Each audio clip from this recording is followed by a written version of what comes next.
আজ জানাবো পশ্চিমবঙ্গ দেশ এবং বিদেশের বাছাই করা গুরুত্বপূর্ণ 50টি তাজা সংবাদ। আপনি যদি চ্যানেলে নতুন হয়ে থাকেন তাহলে অবশ্যই চ্যানেলটি সাবস্ক্রাইব করুন, কারণ প্রতিদিনের সেরা খবর আপনার হাতের মুঠোয় পৌঁছে দিতে আমরা আছি সদা প্রস্তুত। খবরের প্রথমেই দেখে নেব সংবাদ শিরোনাম। 6 তারিখ জাতীয় সড়ক মুসলিমদের দখলে থাকবে, হুঙ্কার হুমায়ুনের। বাবরি ঘোষণা ঘিরে উত্তেজনা, এসডিপিওকে টেনে আনার হুমকি, হুমায়ুন কবিরের মন্তব্যে ঝড়। মৃত ভোটার রাখতে কলকাতায় বিএলওদের উপর চাপ সৃষ্টি, ভাইরাল অডিও কল রেকর্ডে ভিডিও শেয়ার শুভেন্দুর। বাংলাদেশ থেকে আসা হিন্দুদের নাম ভোটার তালিকায় যেন না ওঠে, মমতার বিরুদ্ধে বিস্ফোরক অভিযোগ শুভেন্দুর। দল চাইলে নন্দীগ্রামে দাঁড়াবেন অভিষেক, যেখানে মমতা হবে সেখানে আর কেউ স্টকে নেই, পাল্টা দিলেন শুভেন্দু। যতদিন মমতা ততদিন তৃণমূল, মোদী মমতাকে কার্যত এক আসনে বসালেন কল্যাণ। বাংলার 2208 বুথে মৃত ভোটার শূন্য, টপার দক্ষিণ 24 পরগনা দেখেই বড় নির্দেশ কমিশনের। যদি কেউ মরতে না চান তাহলে পশ্চিমবঙ্গে চলে আসুন, সন্দেহের 2208 বুথ নিয়ে খোঁচা বিজেপি সাংসদের। মৃত 21 লক্ষ, ভুয়ো 98,000, বঙ্গে ভোটারবাদের খাতায় বৃদ্ধি। 80% এসআইআর হলেই হাওয়া ফুস তৃণমূলের, বিকল্প দলের কথা বলে শোরগোল ফেলেন শুভেন্দু। মমতা মিছিলে শঙ্কিত, এবার মতুয়াগড়ে পদযাত্রা বিজেপির থাকবেন মিঠুনও। সর্বনাশ, মমতার প্রশাসন নাকি বিজেপির দালাল, ভয়ঙ্কর কথা বলে দিলেন হুমায়ুন। ওধা নিয়ে আসবেন, কারণ ভৌত ভোট দিতে আসবে, এসআইআর আবহে বিস্ফোরক শ্রমিক। গুন্ডারাজ খতম করতে বিজেপি লড়াই করছে, দুর্গাপুরে বিক্ষোভ মিছিল বিজেপির। বালিকান্দায় ফের ইডির বিরাট হানা, পার্ক স্ট্রিট থেকে ঝাড়গ্রাম, কাদের বাড়িতে রাতভর তল্লাশি। ফের বিতর্কে হুমায়ুন, এসডিপিওর কলার ধরার হুঁশিয়ারি, 6 তারিখ জাতীয় সড়ক অবরুদ্ধ করে দেব। কর্মশ্রী লক্ষ্মীশ্রী ভান্ডারের বিস্ময়কর সাফল্য, 15 বছরের উন্নয়নের দলিল পেশ করলেন মুখ্যমন্ত্রী। ডিটেনশন ক্যাম্প হতে দেব না, হুঁশিয়ারি দিয়েও কাঁধে কাঁধ মিলিয়ে কেন্দ্রকে কাজ করার বার্তা মমতার। বাংলায় বকেয়া 1.87 লক্ষ কোটি টাকা কেন্দ্র দেয়নি, সুর চড়ালেন মুখ্যমন্ত্রী। এবার ভুয়ো ভোটার চিহ্নিত করতে এআই ব্যবহার করছে নির্বাচন কমিশন। বাংলাদেশি দাগিয়ে বাংলায় ফেরত, ওড়িশা পুলিশকে আদালতের দরজা দেখিয়ে হুঁশিয়ারি মহুয়ার। বালিপাচা নিয়ে ফের তদন্তে কেন্দ্রীয় সংস্থা, জেলা ধরে ধরে চমকে দেওয়া তথ্য দিলেন শুভেন্দু। ব্রেন ডেথ খালেদা জিয়ার, হাল ছেড়ে দেশে ফিরছেন চীনের চিকিৎসকরা। মৃত্যু গুজবের মধ্যেই আদিয়ালা জেলে ইমরানের সঙ্গে বোন উজমা খানকে দেখা করার অনুমতি। বেলডাঙ্গায় বাবরি মসজিদ হচ্ছে তো, সেলফি তুলে চা খেয়ে কি বললেন হুমায়ুন কবির। আজ লক্ষ্মীর ভান্ডার নিয়ে বড় ঘোষণা, আজ নবান্ন থেকে বড় চমক। ভাঙবে বিহারের রেকর্ড, বাংলায় বাদ যাবে 50 লাখ ভোটারের নাম। এসআইআর এর বিগ আপডেট, বাদ দেওয়া হয়েছে নিয়ম অনুযায়ী। 2 থেকে 1 দিনেই কাঁপুনি ধরাবে শীত, এক ধাক্কায় কলকাতায় এতটা নামবে পারদ, বড় খবর দিল আবহাওয়া দপ্তর। দল আমাকে নন্দীগ্রামে দাঁড়াতে বললে দাঁড়াবো, দার্জিলিং এ দাঁড়াতে বললে দাঁড়াবো, বললেন অভিষেক বন্দ্যোপাধ্যায়। অভিষেক নন্দীগ্রামে দাঁড়ালে প্যান্ট খুলে পেটাবো, বিজেপি নেতার কুকথায় বিতর্ক। বাংলায় বাবরের নামে কোনো মসজিদ হবে না, হুমায়ুন কবিরকে চ্যালেঞ্জ সুকান্তর। ভয়ঙ্কর ঘূর্ণিঝড়ের দাপটে পশুর মতো মর্মান্তিক মৃত্যু, 334 জনের, শয়ে নিখোঁজ, ঝড় না রক্তখেকো রাক্ষস। হুমায়ুনের বাবরি মসজিদ নিয়ে সুর চড়ালেন সিদ্দিকুল্লাহ। 3 দিনের জেল সফরে বহরমপুর পৌঁছালেন মমতা, বুধবার গাজলে সভা। স্কুলের পোশাক পরে রাস্তায় রিল, যানজটের নাকাল সাধারণ মানুষ, ভাইরাল ভিডিওতে ধুমধুমার সমালোচনা। 900 কোটি সম্পত্তি রাঁচির চার্টার্ড অ্যাকাউন্ট্যান্টারের, 3 রাজ্য জুড়ে ইডির তল্লাশিতে উদ্ধার বিপুল নগদ। ভারত কেমন দেখতে এসেছিলাম, তারপর থেকে গেছি, নিজেই বললেন বাংলাদেশি। মঙ্গলবারও সংসদে এসআইআর নিয়ে বিরোধীদের বিক্ষোভ, দফায় দফায় মতলবি অধিবেশন। মৃতদের নামও থাকছে, কিভাবে কারচুপি চলছে এসআইআরে, প্রশাসনও জড়িত, অডিও ফাঁস শুভেন্দুর, শুনুন। 15 বছরের কাজের খতিয়ান পেশ মমতার, পাল্টা দিয়ে চরম আক্রমণ শুভেন্দুর। 2025-এর এসএসসি পরীক্ষাও বাতিল হবে কেন? স্পষ্ট ইঙ্গিত শুভেন্দুর, কি বলবেন? মৃত ভোটার ইস্যুতে এবার বাম বিজেপিকে করা তোপ ফিরহাদ হাকিমের। মুখ্যমন্ত্রী মিথ্যাচার করছেন, নিয়োগ নিয়ে শ্বেতপত্র প্রকাশের চ্যালেঞ্জ জানালেন মোহাম্মদ সেলিম। দুর্গাপুরে সনাতনী ঐক্য মঞ্চের সভায় দিলীপ ঘোষ। মালদায় শুভেন্দু অধিকারী রঘুনাথ জিও ঠাকুরবাড়িতে হনুমানজির 35 ফুট তোরণ উদ্বোধন। আজ থেকে ফের ফিরছে শীত, সপ্তাহান্তে হতে পারে 15 ডিগ্রি সেলসিয়াস। সহস্রাধিক মৃত। ইন্দোনেশিয়া ও শ্রীলঙ্কায় ব্যাপক তাণ্ডব চালালো সেনিয়ার ও দিতুয়াহ। মুখ্যমন্ত্রীর ঘোষণা, এসআইআর আতঙ্কে মৃতদের পরিবারকে 2 লক্ষ টাকা অর্থ সাহায্য। 80% এসআইআর হলেই বাংলায় পদ্মফুল আসবে, টিএমসিকে সরাসরি চ্যালেঞ্জ শুভেন্দুর। বিধানসভা ভোটের আগে মমতার মাস্টার স্ট্রোক, রিপোর্ট কার্ডে দাবির ঝড়, সুনামি উঠল বঙ্গে। এতক্ষণ শুনছিলাম সংবাদ শিরোনাম, এবার আসছি খবরের বিস্তারিত। এর আগে একটি ছোট্ট রিকোয়েস্ট, আপনি যদি এই চ্যানেলে নতুন হয়ে থাকেন তাহলে অবশ্যই চ্যানেলটি সাবস্ক্রাইব করুন। তৃণমূল বিধায়ক হুমায়ুন কবির আবারও বড় বিতর্কে জড়িয়ে পড়েছেন। তার সাম্প্রতিক মন্তব্যকে কেন্দ্র করে তিনি বলেছেন, 6 তারিখ জাতীয় সড়ক মুসলিমদের দখলে থাকবে, কারণ সম্প্রদায়ের পক্ষ থেকে গণজমায়েত ও প্রতিবাদের কর্মসূচি নেওয়া হয়েছে। তার দাবি, মানুষের ধর্মীয় অনুভূতির প্রশ্নে তারা আর পিছিয়ে থাকতে রাজি নন। বিরোধীরা বলেছে, এই মন্তব্য সরাসরি আইন শৃঙ্খলা পরিস্থিতিকে উত্তপ্ত করার মতো, এমনকি এতে সাম্প্রদায়িক উত্তেজনাও বাড়তে পারে। বিজেপি অভিযোগ করেন, তৃণমূল নেতারা ইচ্ছে করে অশান্তি উস্কে দিচ্ছেন, তাতে রাজনৈতিকভাবে লাভ পাওয়া যায়। হুমায়ুন অবশ্য পাল্টা বলেন, তাকে উদ্দেশ্য প্রণোদিতভাবে টার্গেট করা হচ্ছে। প্রশাসন পুরো পরিস্থিতি পর্যবেক্ষণ করেছে এবং সংশ্লিষ্ট এলাকায় অতিরিক্ত পুলিশ মোতায়েন করা হয়েছে। ফলত এলাকায় ভোটার তালিকা সংশোধন ঘিরে বড় কাণ্ড ঘটেছে। একটি ভাইরাল অডিও ও কল ভিডিওতে শোনা যাচ্ছে, বিএলওদের উপর চাপ সৃষ্টি করা হচ্ছে মৃত ভোটারদের নাম ভোটার তালিকাতে রাখতে। অডিওতে একজনকে বলতে শোনা যায়, উপর থেকে নির্দেশ এসেছে, মৃত হলেও নাম বাদ রাখতে হবে। শুভেন্দু অধিকারী এই অডিও প্রকাশ করে দাবি করেন, এটি স্পষ্ট প্রমাণ যে তৃণমূল ভুয়ো ভোট টিকিয়ে রাখতে সচেষ্ট। তার কথাই, এই ধরনের ঘটনা গণতন্ত্রের জন্য ভয়ঙ্কর। তৃণমূল পাল্টা বলেছে, ভিডিও সম্পূর্ণ সাজানো এবং বিজেপি মিথ্যা প্রচার চালাচ্ছে। নির্বাচন কমিশনের দপ্তর জানিয়েছে, অডিও ভিডিওর সত্যতা পরীক্ষা করা হবে এবং সত্যি হলে দায়ীদের বিরুদ্ধে কঠোর ব্যবস্থা নেওয়া হবে। এলাকায় সাধারণ মানুষও এ ঘটনায় বিভ্রান্ত ও আতঙ্কিত। শুভেন্দু অধিকারী অভিযোগ তুলেছেন যে মুখ্যমন্ত্রী মমতা বন্দ্যোপাধ্যায় নাকি বাংলাদেশ থেকে আসা হিন্দু শরণার্থীদের নাম ভোটার তালিকায় তুলতে বাধা দিচ্ছেন। তার দাবি, বহু বছর অত্যাচার সহ্য করে যেসব পরিবার ভারতে এসেছে তাদের রাজনৈতিক কারণে তৃণমূল ভোটাধিকার থেকে বঞ্চিত করেছে। শুভেন্দুর কথায়, তৃণমূল ক্ষমতা ধরে রাখতে নির্দিষ্ট গোষ্ঠীকে ব্যবহার করে এবং শরণার্থীদের অধিকার রক্ষায় তারা অনিচ্ছুক। তৃণমূল বলছে, বিজেপি মানুষের ধর্মকে কাজে লাগিয়ে রাজনীতি করছে এবং ভুয়ো অভিযোগ ছড়াচ্ছে। রাজনৈতিক বিশ্লেষকদের মতে শরণার্থী ইস্যু আগামী নির্বাচনে বড় রাজনৈতিক বিতর্ক হতে চলেছে। স্থানীয় হিন্দু শরণার্থী সংগঠনগুলো বিষয়টি নিয়ে সরকারের কাছে স্পষ্ট ব্যাখ্যা চেয়েছে।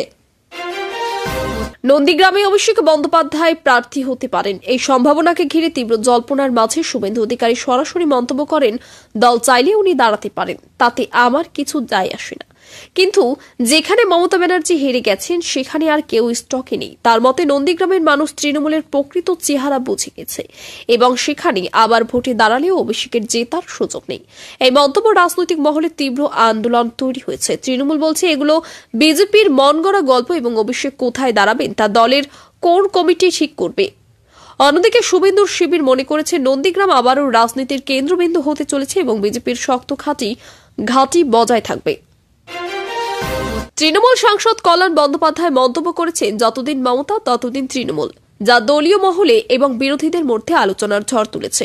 তার বক্তব্য, মমতা ব্যানার্জি একমাত্র নেতা যিনি সারা বাংলায় মানুষের আস্থা ধরে রাখতে পেরেছেন। তিনি ইঙ্গিত দেন, তৃণমূলের ভবিষ্যৎ নেতৃত্ব দিয়ে যেসব জল্পনা চলেছে তা অর্থহীন, কারণ দল মমতাকেই কেন্দ্র করে এগোবে।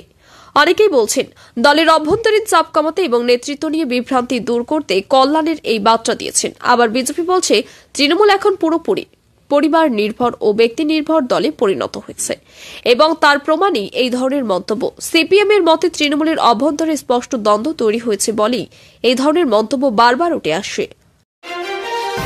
পশ্চিমবঙ্গের ভোটার তালিকা যাচাইয়ের মধ্যে এবার বড় তথ্য সামনে এসেছে। রাজ্যের 2208টি সন্দেহভাজন বুথে মৃত ভোটারের সংখ্যা শূন্য, যা দেখে নির্বাচন কমিশন বিস্ময় প্রকাশ করেছে। বিশেষভাবে দক্ষিণ 24 পরগনা জেলায় সবচেয়ে ভালো পারফরমেন্স দেখিয়েছে।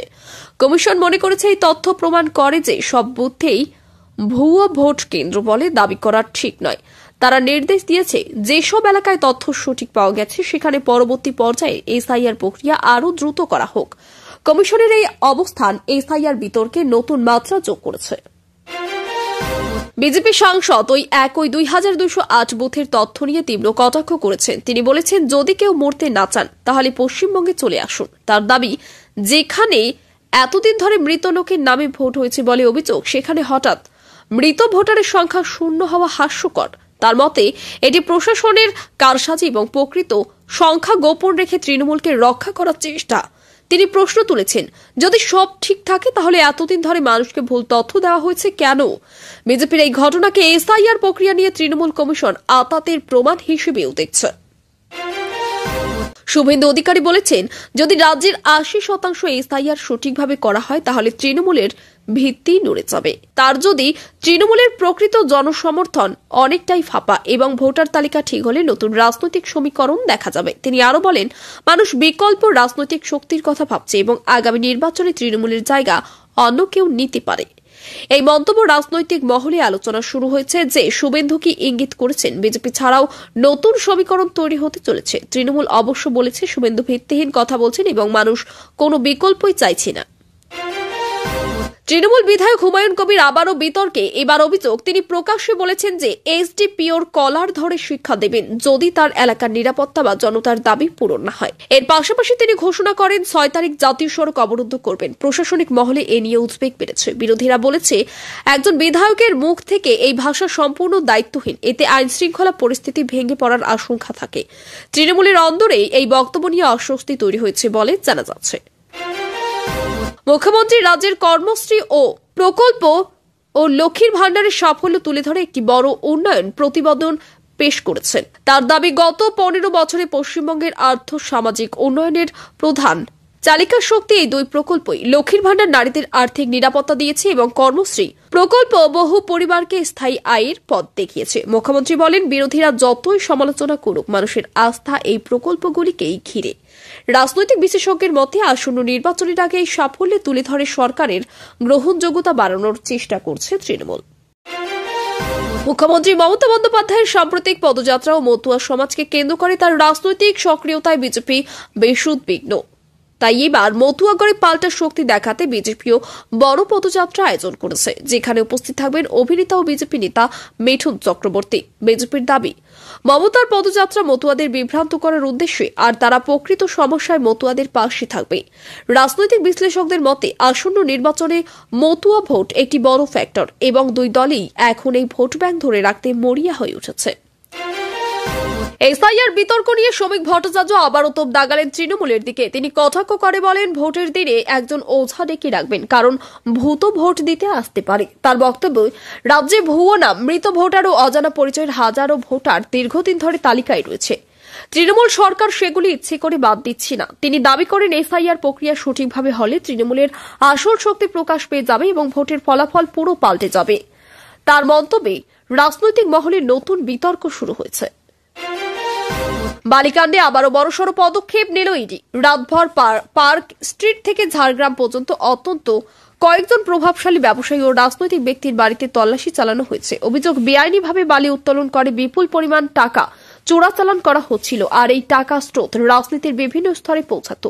ইডির কর্মকর্তারা একাধিক নথি, mobile data, computer, hard disk বাজেয়াপ্ত করেছেন। তদন্তকারীরা জানিয়েছেন, এই পুরো চক্রটি দীর্ঘদিন ধরে সক্রিয় ছিল এবং ভবিষ্যতে আরও কয়েকজন বড় নেতার নাম উঠে আসতে পারে। নির্বাচন কমিশন এবার প্রযুক্তির ব্যবহার বাড়িয়ে ভুয়ো ভোটার চিহ্নিত করতে আর্টিফিশিয়াল ইন্টেলিজেন্স ব্যবহার শুরু করেছে। এআই অ্যালগোরিদমের মাধ্যমে নাম, বয়স, ঠিকানা, মুখের মিল এবং 2002 এর ভোটার লিস্টের সঙ্গে সব নতুন তালিকা তুলনা করা হচ্ছে। কমিশনের মতে এই পদ্ধতি ব্যবহার করলে ভুয়ো নাম, বৈধ ভোটার এবং ঠিকানা মিল না থাকা ভোটারদের দ্রুত খুঁজে বের করা সম্ভব হবে। বিশেষজ্ঞরা বলছেন, এআই ব্যবহারের ফলে এসআইআর প্রক্রিয়ায় নির্ভুলতা অনেকটাই বাড়বে এবং রাজনৈতিক বিতর্ক কিছুটা কমতে পারে। লক্ষ্মীর ভান্ডার প্রকল্প নিয়ে নবান্ন থেকে বড় ঘোষণা আসতে পারে। এবার জল্পনায় দিনভর রাজনৈতিক ও প্রশাসনিক মহলে উত্তেজনা ছিল। খবর অনুযায়ী ভাতা বৃদ্ধি বা প্রকল্পের সুবিধার পরিধি বাড়ানো এবং কিছু পরিবর্তন নিয়ে সরকার ভাবছে। মহিলারা আশা করছেন এবার ভাতা বাড়তে পারে এবং নতুন কিছু সুবিধা যুক্ত হতে পারে। তৃণমূল বলছে এই প্রকল্প রাজ্যের নারীদের আর্থিক আত্মনির্ভরতার অন্যতম স্তম্ভ, তাই এটিকে আরও শক্তিশালী করাই সরকারের লক্ষ্য। বিরোধীরা আবার বলছে এটি নির্বাচনের আগে জনমত টানার কৌশল। অভিষেক বন্দ্যোপাধ্যায় দলীয় নির্দেশের গুরুত্ব তুলে ধরে জানান, দল যদি তাকে নন্দীগ্রামে দাঁড়াতে বলে তিনি দাঁড়াবেন, আবার দার্জিলিংয়েও দাঁড়াতে বললে প্রস্তুত। তিনি স্পষ্ট করেন ব্যক্তিগত ইচ্ছা নয়, দলের সিদ্ধান্তই তার কাছে চূড়ান্ত। তিনি বলেন দায়িত্ব যত কঠিনই হোক তিনি তা পালন করবেন, কারণ তৃণমূল সংগঠনের শক্তি হল সমন্বয় ও নীতিবদ্ধ রাজনীতি। রাজনৈতিক মহলে এই বক্তব্যকে অভিষেকের নিয়মনীয়তা ও দলকেন্দ্রিক অবস্থানের প্রতিফলন হিসেবে দেখা হচ্ছে। অন্যদিকে বিজেপি দাবি করেছে অভিষেক কোথায় দাঁড়াবেন তা নিয়ে তৃণমূলের ভেতরে বিভ্রান্তি স্পষ্ট। নন্দীগ্রামে অভিষেক বন্দ্যোপাধ্যায় দাঁড়ালে তাকে প্যান্ট খুলে পেটানো হবে। বিজেপির এক নেতার এমন কুরুচিকর মন্তব্যে তীব্র বিতর্ক ছড়িয়েছে। রাজনৈতিক শিষ্টাচার বিরোধীর মন্তব্যে কারণ তৃণমূল ক্ষোভ প্রকাশ করেছে এবং জানিয়েছে এ ধরনের ভাষা বাংলার রাজনৈতিক সংস্কৃতিকে কলঙ্কিত করছে। সাধারণ মানুষ এবং রাজনৈতিক মহলের বহুজন সামাজিক মাধ্যমে প্রতিবাদ জানাচ্ছেন। আইন শৃঙ্খলা রক্ষাকারী সংস্থাও বিষয়টি নজরে রেখেছে। তৃণমূল অভিযোগ করেছে এটি ভয় দেখিয়ে রাজনৈতিক প্রতিদ্বন্দ্বীকে দুর্বল করার চক্রান্ত। তৃণমূল বিধায়ক হুমায়ুন কবিরের মন্তব্য নিয়ে আরও এক দফা রাজনৈতিক উত্তেজনা তৈরি হয়েছে। এর জবাবে বিজেপি রাজ্য সভাপতি সুকান্ত মজুমদার বলেন, বাংলায় বাবরের নামে কোনো মসজিদ হবে না। তার বক্তব্য, ভোটের আগে ইচ্ছাকৃতভাবে সাম্প্রদায়িক উত্তেজনা ছড়ানো হয়েছে এবং তৃণমূল নেতাদের মন্তব্য রাজ্যের শান্তি নয়, শান্তি নষ্ট করতে পারে। তিনি তৃণমূলকে চ্যালেঞ্জ জানিয়ে বলেন, আমরা আইন অনুযায়ী ধর্মীয় স্থাপনার বিষয় সমাধান করব, কিন্তু বাংলায় বিভাজনমূলক রাজনীতি চলতে দিব না। বিষয়টি নিয়ে দুই দলের মধ্যে ঠেলাঠেলি আরও বাড়বে বলেই মনে করা হচ্ছে। ভয়াবহ ঘূর্ণিঝড় দিতওয়াহা দক্ষিণ এশিয়ার একাধিক অঞ্চলকে বিপর্যস্ত করে দিয়েছে। রিপোর্ট অনুযায়ী ৩৩৪ জনের মর্মান্তিক মৃত্যু নিশ্চিত হয়েছে, আরও শত শত মানুষ নিখোঁজ। ঝড়ে ঘরবাড়ি ধ্বংস, গাছ উপড়ে পড়া, বিদ্যুৎ ও যোগাযোগ ব্যবস্থা পতন, সব মিলিয়ে অবস্থা যেন রাক্ষসী হামলার মতোই ভয়াবহ। বহু এলাকা পানির স্রোতের নিচে ডুবে গেছে, উদ্ধার কাজ চালানো কঠিন হয়ে পড়ছে। আবহাওয়া দপ্তর জানিয়েছে দিতওয়াহার শক্তি অস্বাভাবিক মাত্রায় বেড়ে যাওয়ায় এত বড় ক্ষয়ক্ষতি হয়েছে। ভারত সহ প্রতিবেশী রাষ্ট্রগুলো বিপর্যয় এলাকায় ত্রাণ পাঠাচ্ছে। শীত আবার জোর কদমে ফেরার ইঙ্গিত দিয়েছে হাওয়া অফিস। আজ থেকেই তাপমাত্রা ধীরে ধীরে কমতে শুরু করবে এবং সপ্তাহান্তে কলকাতায় তাপমাত্রা নেমে যেতে পারে 15 ডিগ্রি সেলসিয়াসে। উত্তর থেকে শুষ্ক ঠান্ডা হাওয়ার প্রবাহে ফের জোরদার হাওয়ার আবহাওয়ায় দ্রুত পরিবর্তন দেখা দেবে। শহর জুড়ে সন্ধ্যায় সকাল ঠান্ডার অনুভূতি বাড়বে। আলিপুর আবহাওয়া দপ্তর জানিয়েছে বৃষ্টি হওয়ার সম্ভাবনা নেই, তাই শীত টানা কয়েকদিন স্থায়ী হবে। বিধানসভা ভোটের আগে মুখ্যমন্ত্রী মমতা বন্দ্যোপাধ্যায় বড় রাজনৈতিক পদক্ষেপ নিয়েছেন। সরকার গত 15 বছরের উন্নয়ন ও সামাজিক প্রকল্পের রিপোর্ট কার্ড প্রকাশ করেছে, যেখানে একাধিক খাতে তৃণমূল সরকারের সাফল্য তুলে ধরা হয়েছে। কর্মসংস্থান, মহিলাদের আর্থিক সহায়তা, রাস্তা ও পরিকাঠামো, শিক্ষা, স্বাস্থ্য প্রতিটি ক্ষেত্রেই উন্নতির দাবি হয়েছে। রাজনৈতিক পর্যবেক্ষকদের মতে এটি সরাসরি নির্বাচনী কৌশল, যাতে তৃণমূল সরকারের জনপ্রিয়তা আরও দৃঢ় হয়। বিরোধীরা বলছে রিপোর্ট কার্ড আসলে দাবির বন্যা, বাস্তব উন্নয়ন নয়।